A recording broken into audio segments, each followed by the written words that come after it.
आज 27 फेब्रुवारी मराठी भाषा गौरव दिन या निमित्ताने ज्ञानपीठ पुरस्कार विजेते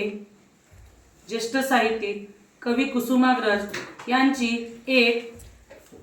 अत्यंत प्रसिद्ध अशी कविता उठा उठा चिऊताई, जी आपण बालगीत म्हणून सर्व शाळांमध्ये म्हणतो, असे हे बालगीत मी आपल्या सर्वांसमोर सादर करत आहे। उठा उठा चिऊताई या बालगीतामध्ये कुसुमाग्रजांनी उशिरा उठणाऱ्या चिऊताईला निसर्गातील झालेल्या सकाळची जाणीव करून दिली आहे आणि त्याचे वर्णनच त्यांनी या कवितेमध्ये केलेले आहे। उठा उठा चिऊताई सारीकडे उजाडले, डोळे तरी मिटलेले अजूनही, सोनेरी हे दूत आले घरट्याच्या दारापाशी, डोळ्यांवर झोप कशी अजूनही,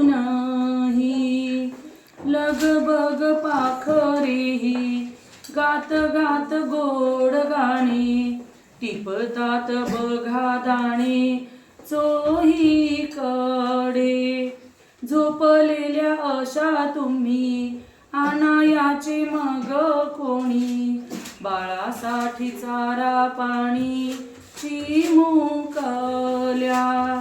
बाळाचे मी घेता नाव जागी झाली चिऊताई, उडोनिया दूर जाई भूर भूर, उठा उठा चिऊताई सारीकडे उजाडले, डोळे तरी मिटलेले अजूनही,